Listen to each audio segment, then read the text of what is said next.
Hello everyone, welcome back. Forgive me for taking forever to release that so-called immediate episode after the first one. I don't know if you had a chance to look at the comments for the previous video, but unfortunately there's been an issue with my MacBook that I was using to do all my recording. At present, that machine is the most powerful of the computers that I have here. So I wasn't really sure how well this is going to work. I just got done doing some testing, but I'm using my iMac here, and it seems to be working alright. If we get some terrible lag issues or anything like that, we might change it up. But for now, I think this will work, and we can get back on the road here. So once again, apologies for the delay, and hopefully you guys can just bear with me here and we can have some fun. So picking up right where I left off, with the addition of a couple new friends apparently. There was at least one other zombie and a spider around here a second ago when I was looking, but maybe they have moved on. But we were digging, and oh yeah, that's right, my pick broke, and I don't want to use the iron pick just yet, so I think I actually am going to go back upstairs and make a new one. And if you hear a bunch of this kind of sound, that's my mouse. I don't have a whole lot of room to work with here. I'm kind of squished in a little corner because of the fact that right now we're cleaning the house and we're doing some repainting of the walls and such, so we've kind of got everything stashed in this area of the room that I'm in, so hope that doesn't get too annoying. I'm going to try and tweak the audio so that it comes out as nice as possible, but you know, still not very pro at this yet, so bear with me. Oh, see, there we go. Failed right there. But okay, getting back to it. Yeah, there we go. A little speedy descent.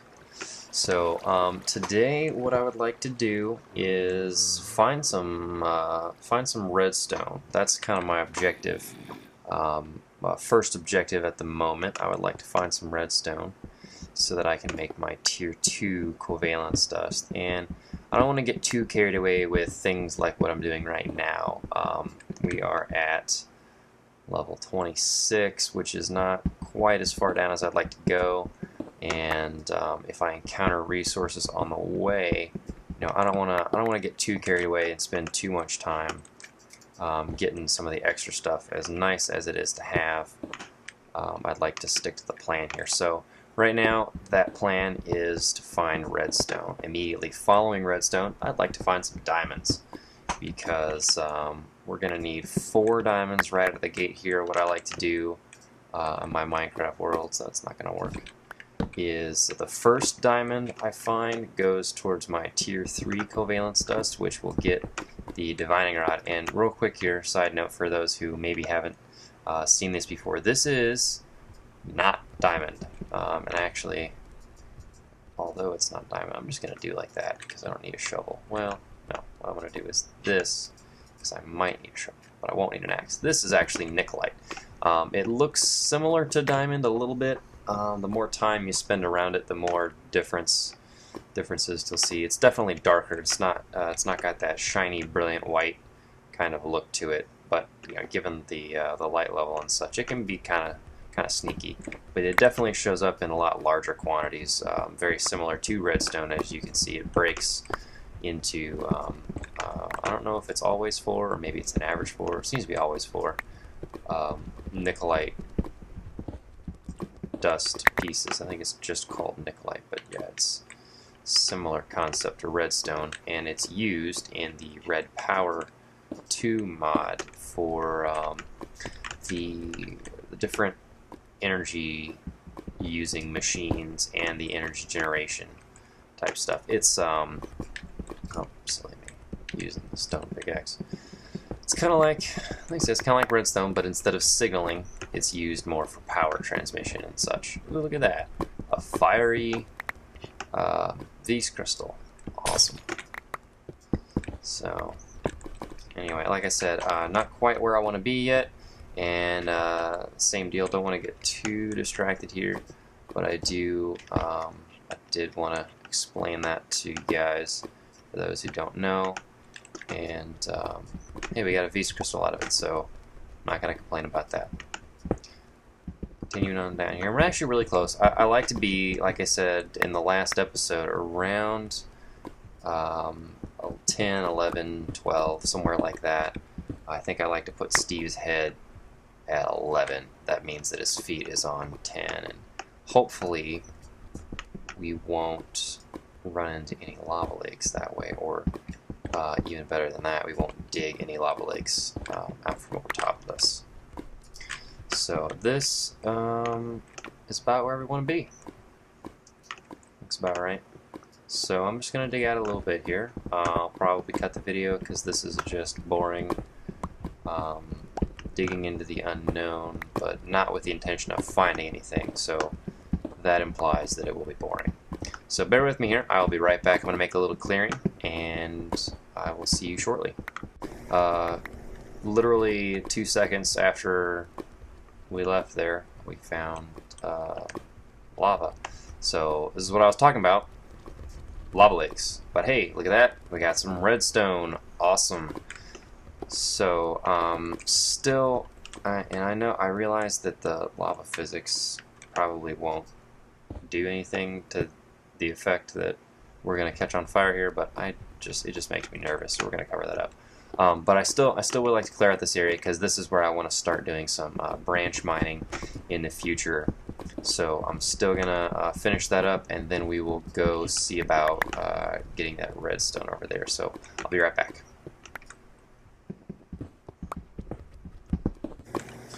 Okay, yet again another fantastic surprise here. Once again, didn't get very far, but we found we found an aqueous Visa crystal right in front of some gold. So more cool stuff to be had. The original pretense of this, unfortunately, I may have been misleading you all. Like I said, I planned on digging this out without the expectation of actually finding anything. And there's even some coal here, which not exciting in itself, but when combined with the fact that we found exactly what we were looking for, in addition to a lava lake that didn't flood the room, catch us on fire, we also found a Visa crystal and some gold. So, yeah, today is a good day. Still going to continue, though, digging out this hole, and I will be back yet again. Oh, also, well, how about that? God, I hate that noise. Creepy noises aside, we found a tainted crystal here, which is kind of cool, and perfect timing for that noise. I gotta stop thinking about it. It's gonna give me nightmares. But I wanted to ask you guys about whenever we cut the video, what do you think about the cross dissolves that I've been using? I kind of like the way it looks. I kind of don't. I don't know. You know, like traditionally in video, when you do cross dissolve, it implies you know, a little bit passage of time, but you know, more like I feel like there should be a montage involved with crossfades. I don't, you know, if you know what I mean. But whereas the dip to black effect generally makes it feel like a significant amount of time has passed, and it's generally a quiet kind of time. Or the other option is doing some hard cuts. I've seen the majority of YouTubers that I subscribe to and watch their stuff. They just do hard cuts where, you know, they're one place doing one thing, and next thing you know, they're another place doing something else. Crap! And you know what? I saw that coming. I just was too busy talking to you guys. You're that important. It's okay. It's not a big deal. It was for you viewers. But anyway, so let me know what you think. I'm gonna kind of switch it up. I think every now and then in this video I'll experiment with the crossfades versus the hard cuts. I don't really think dip to black is anything that we need to be messing around with. You know, unless, yeah, I don't know. I can't really foresee any instance in which that would be necessary. So Gonna play around with it. Let me know what you prefer, any thoughts on the topic, and hopefully we can work out something for the rest of the series that everybody can kind of enjoy. So, last 2 sticks on my person here to make another. And technically this is a waste of EMC. Whoop, failed on the right click. Once again, using the magic mouse, not completely pro at it yet. But yeah, so making stone pickaxes is a little inefficient. The vanilla Minecraft, ever since, and I think there's a skeleton outside. Yeah, dying right at the doorstep there. Hello, Mr. Skelly.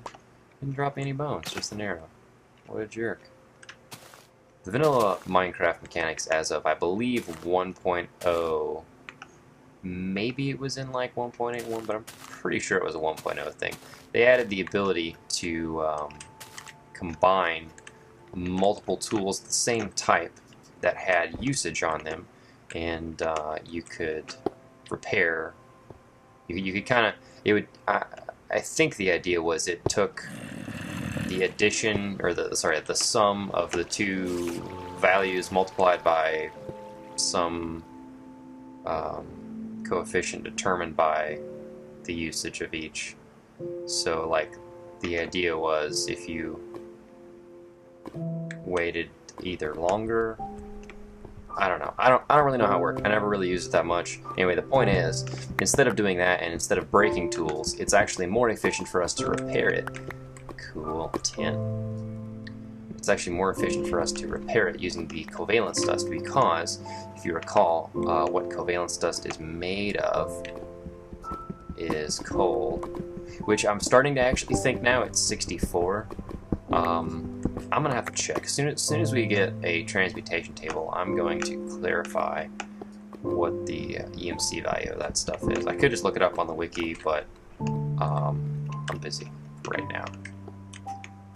So yeah, anyway, if you, and I've done the math before, and I could actually reverse engineer the math probably to figure out what the EMC value is, but don't care. Point is, covalence dust tier 1 works out to be about 1 EMC, I believe, per piece of dust, versus whatever it costs to do a stone pickaxe, which is sticks, 2 sticks and 3 cobblestone. Obviously cobblestone's 1, so right there you're already over,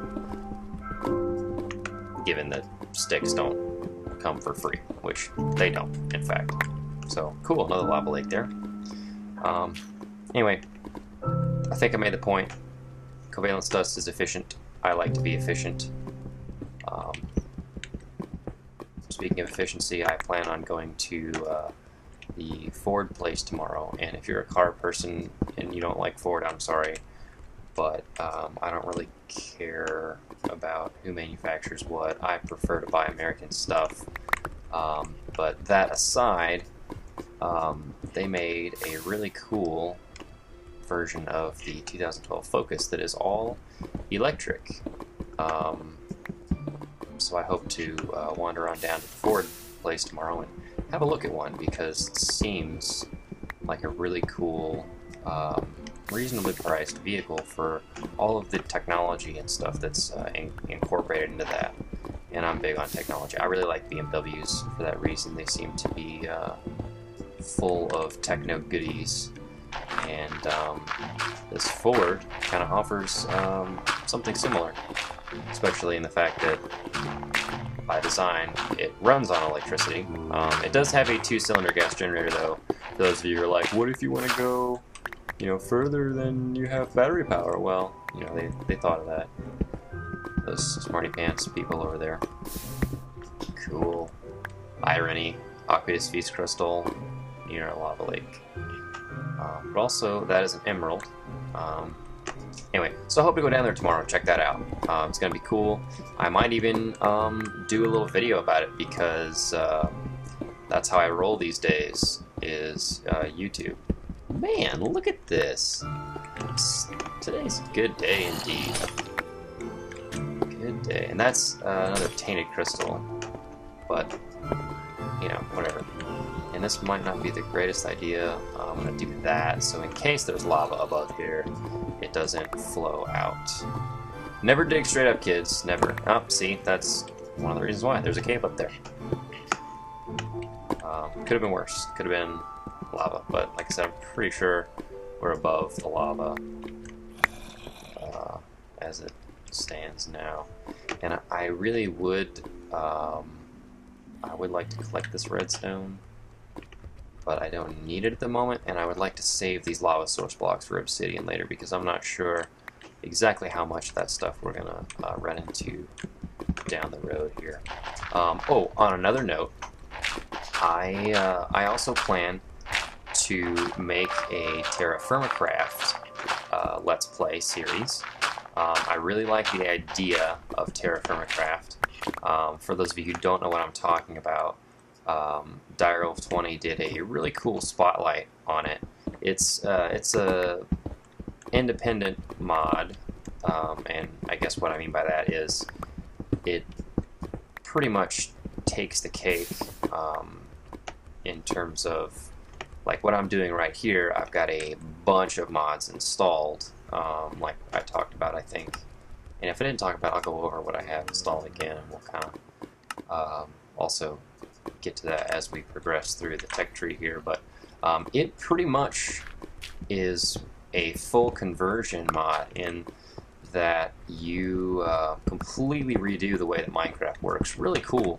And a lot of it is intentionally, I imagine, designed to reflect real-world concepts, such as the way that alloys are made and forges are used to make the different tools instead of just putting them in a little table thing and sticking stuff together.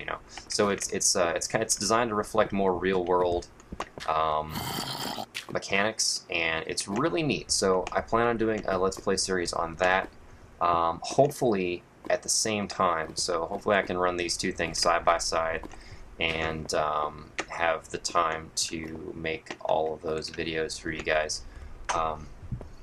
Just so you know, I work as a web application designer, so I spend a lot of time at the house here, and yeah, I got plenty of free time, so it's for you guys. I'm really excited about the prospects of doing that, and hopefully in the next few days here we can get that started as well. But first I want to kind of catch up on this, because unfortunately, while Apple makes some cool hardware, sometimes they fail. And I don't know, I'm not particularly an Apple fan. Actually, I really don't like Apple as a company. That being said, they do make fantastic hardware, but they are a hardware company. And the reason, in my opinion, that they've been so successful is because the iPod was, kind of the first of that party. Since then, and once again, in my opinion, there are far better products that have come to that market. Being a Google fan, Android's kind of taken over there. I think they have a decent sized market share now, which is, I consider that a good thing. Maybe those of you who are hardcore Apple fans are going to start bashing my video, but anyway, point being, they don't always, everything doesn't always just work like they would have you believe. So as an example of that, I had a USB port fail, had to take it in, and so I won't see that computer for a little while. Unlike Dell's customer service, where if you have a business machine with them, like I do, they actually give you like a loaner computer, which, may not sound very appealing in the sense that all your software is on the machine that is being repaired, but it's nice to have something. It's I don't know, it's something. Anyway, what we're gonna do here is, and I was looking for iron. I was kind of lost there while I was babbling. I didn't really know what I was doing. And bear with me 1 second. I'm gonna. Okay, cool. Well, crap. I'm trying to figure out how the what just happened there. Ooh, nice. Okay, I'm playing with inventory tweaks. I have not been very pro at this yet either, and watching other people's videos who I know have inventory tweaks installed, I've seen them do some things. For example, you know, this, where and you don't get to see what the keyboard shortcut was or what the click action was or whatever, but you know, one item from the stack goes from there to here without them actually having to drag it. And then I also seen how multiple items have traversed in this same manner, and I've always wondered how that happens. Well, apparently, and for anybody in a situation like I was until just now, this is actually the scroll wheel on the mouse. You scroll up or yeah, scroll up to move it wherever it was, scroll down to bring it back. Yeah, so scrolling up moves it to the next inventory incrementally, and scrolling down brings it back down. And if you do control click, it will move it one at a time, but it will move them into a new slot each time. And then if I scroll up, it's going to dump it into the first one if I scroll down. Okay, if I scroll down far enough and there's a bunch of them, it pulls out, as you just saw there. So, whoops, let me kind of spread them out here. So, scrolling down, pulls them all out. Cool. Alright, and as we know, right-clicking splits the stack. Alt, once again, I'm on a Mac right now, and I hate saying that, but it just happened to be what I had, so I'm on a Mac right now. Alt-clicking drops the whole stack that you're on, and command click doesn't do anything. So yeah, anyway, I also need to use redstone. Sorry, I get sidetracked really easily, and I apologize for that. If okay, apparently there's no way. Yeah, there's no way to shift click that into the crafting area. I'm sure on a crafting table it would be a little bit different. So there we go, tier 2 covalence dust. And now we get to put some use to this silly contraption here. Alright, divining rod, tier 2. So if we hit the G key, and this is configurable via this controls thing here, the equivalent exchange mod. Takes advantage of this. I'm not sure if this is, yeah, I'm pretty sure this is not solely dedicated to the equivalent exchange mod. This may be some kind of Forge version of the player API extension or something. I'm not really sure what I'm talking about here, so you know, you can tell me how much of an idiot I am or how much crap I'm talking. I don't program in Java, by the way, if you didn't pick that up as well. Anyway, this is a neat little screen, and that being said, what we were just using, what I was just talking about, the G key, toggle active, what that's going to do with the divining rod is it's going to change our range. So first time I hit it, it's going to tell me we're in a 16 by 3 by 3 scanning range, which means if I click this block here, it's going to go 16 blocks forward, and it's going to scan all of this 3 by 3 area, 16 blocks in that direction. Now if I click on the top face here, it's going to scan down. So like I said, it divines in whatever direction it is you're clicking. But given that we are at level 79, we're not finding really anything. But the cool thing about the tier 2, if you didn't notice, and I'm going to change it to 3 by 3 real fast, because it does use fuel, I believe, to do this. And in this case, it's using my coal. I'm not sure at what rate, but I'm pretty confident that it's less than 1 coal per click, so I'm not too concerned about that. Anyway, it also shows us, see, it suggests a value around, but then it also says best found, and this is really nice. That's what makes this tier useful, whereas the previous tier was pretty useless. Because if we can see the best value versus the average, then we can actually know at least one of the numbers that's being used in that average. And in pretty much every case, you're always going to want to know the highest number.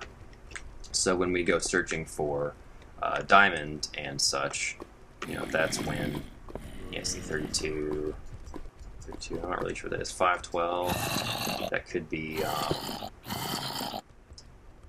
10 or iron, I believe. 448. What the heck is 448? It's kind of a strange. Usually these numbers are base 2 numbers, or at least for naturally occurring things. For crafted items, you can have some sums and products and things like that, but generally for naturally occurring stuff, you get base 2 numbers, which are things like 8, 16, 32, 64, stuff like that. So I'm kind of curious, just to know, pardon the zombies, please. Oh, another thing in inventory tweaks, if you've seen me doing this, I'm actually holding the number 2 while I click that, so that it goes down to the 2 slot.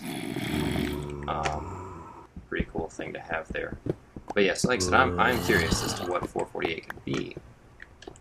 Let's see here. 15 is average. Yeah, that's coal, so it's not that. Let's see if it's within 3 blocks yet. Huh. Interesting. 128 should be copper, I think. Might be wrong. Because if yeah, no, that's right. Copper's 128 because iron and tin are the same. And like I said, I think they're 512. And it takes 4 copper to make 1 tin.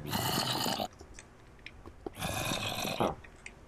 That is so weird. Well, maybe it's got something to do with the, because if I'm not mistaken, there wasn't, well, yeah, there definitely was an update to Equivalent Exchange to accommodate Minecraft 1.2.5 since the last time I played. So, well, not since the last time I played this, but last time I played Minecraft, it was 1.1. This is the first time I played 1.2.5 with these mods, so maybe the update changed that. Let's get the Divining Rod back out, click around, and, yeah, so, well, stuff will pretty could be below us here. Let's just have a look. So I'm too curious. 2, this makes 3, right? There it is.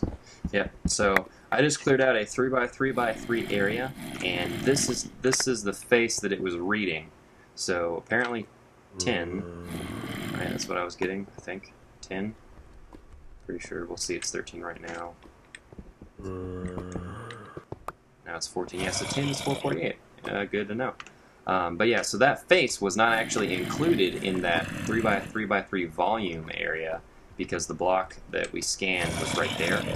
We scanned the top of that block, but that face was touching the 3x3x3 area we were scanning, so it picked it up.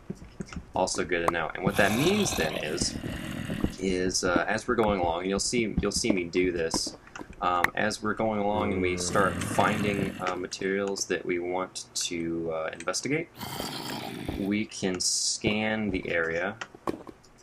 Let me get out of this hole before I continue explaining anything further, because I don't know if anybody's ever tried this before or not, and it's pretty common among YouTubers, I think, or the ones that talk about it at least.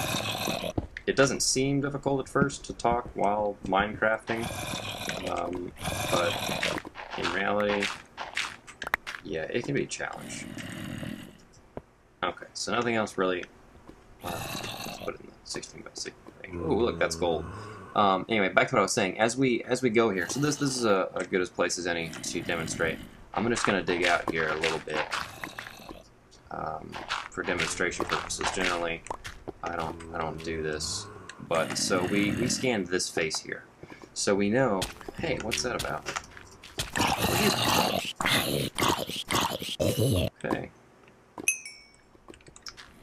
I'm gonna put a torch down there anyway. I really would like to know how that happens so that we can prevent it in the future. Where'd that guy come from? I will remember what I was talking about when we get back there. I promise. For the time being, I'd like to know what the heck just happened. It's so bizarre. Okay. Anyway. Okay, so we scanned this block, and we got gold, 2048. Yeah. And so if we scan this block and we get 2048, alright, then we know that it is either I don't know how to explain that. Let's scan this whole 2x3 area that we've got here. Alright, so that's interesting. We got it there. We get it there. Okay, now I'm going to dig out the rest of this 3x3 area. A little bit of breathing room. Okay. We get it there, there, and there. Alright, so what this tells me is, and I don't know why this face is any different, but that may just be an anomaly. But since we can detect gold on all of these faces, this is kind of like Minesweeper, I suppose. But since we can detect it on all of these faces, that tells me that the gold is right. If we were to go straight down this path, we should literally run into the gold in this column, the center column, because we could scan that 3x3 area and detect it on all of them. Yeah, and there it is.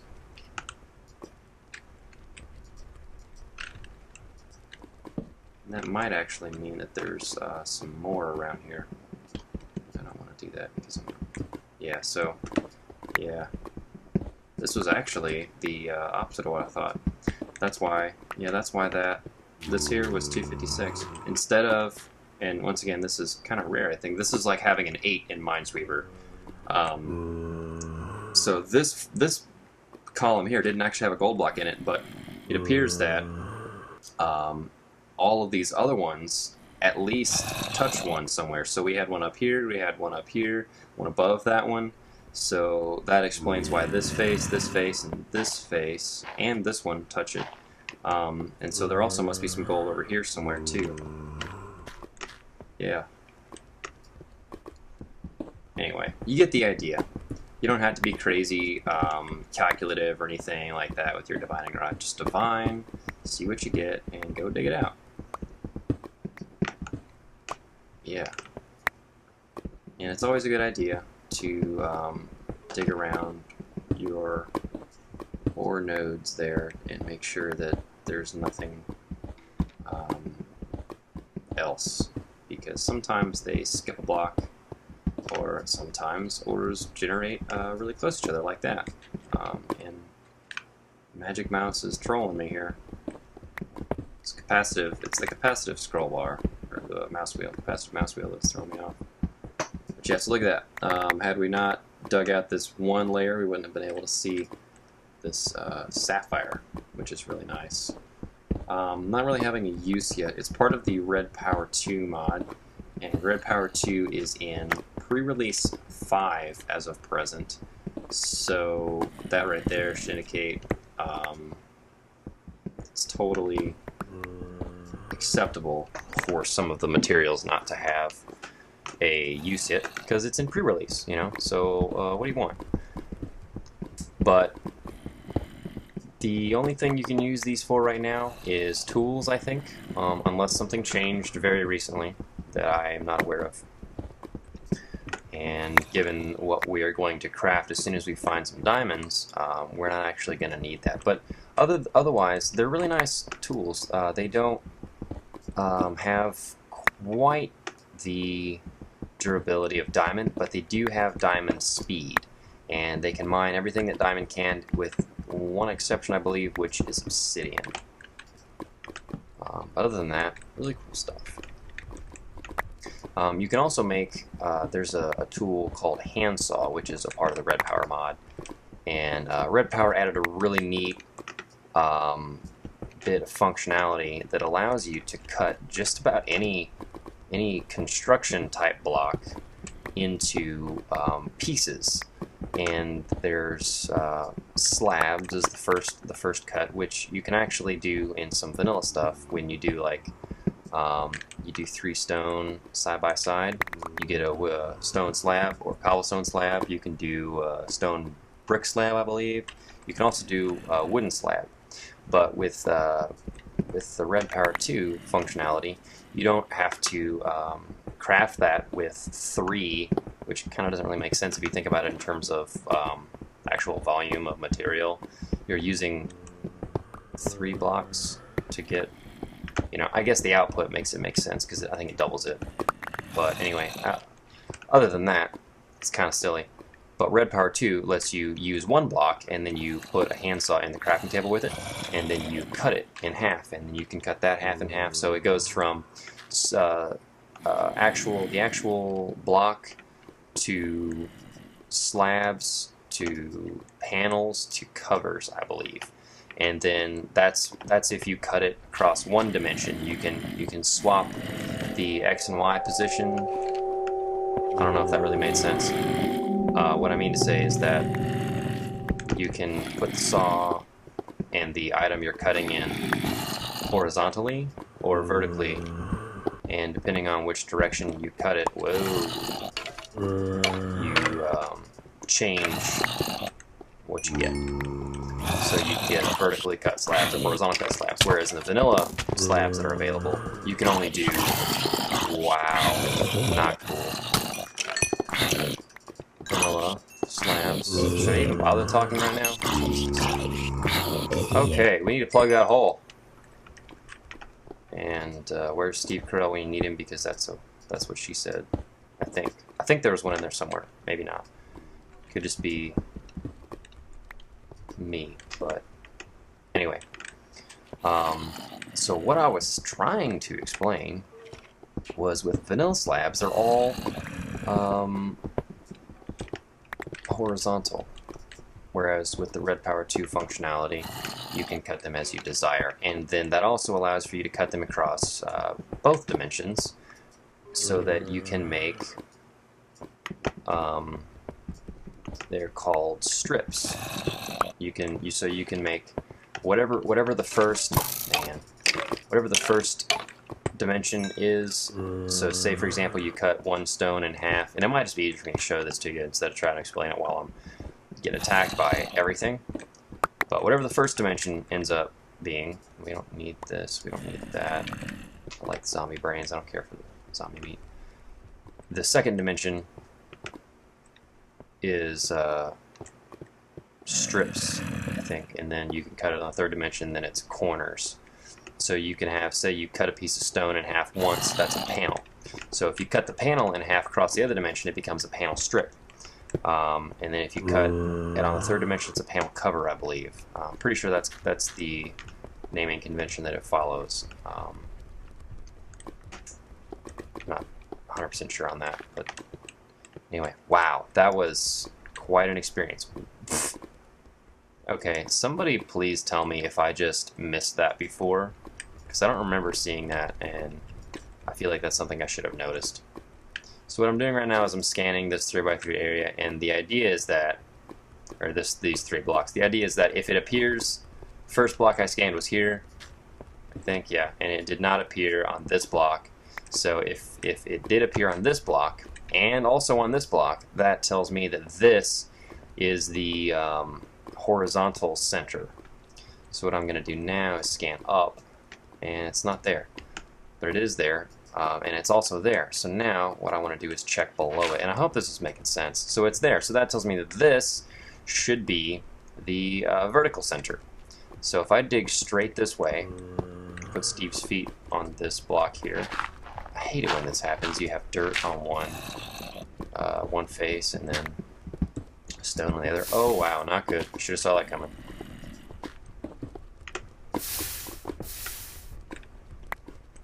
Why did I not see that coming? It's because of all the bad guys that have been trolling me here. And I just burned some Nikolite. Yes. Please don't hate me. Apologies. Okay, anyway. Now that I know that there's some diamond over there, I'm gonna go check after I clean up my inventory. So I'll clean up my inventory, and I'm gonna do a hard cut here. But yeah, I'm gonna clean up my inventory, and I'll be back.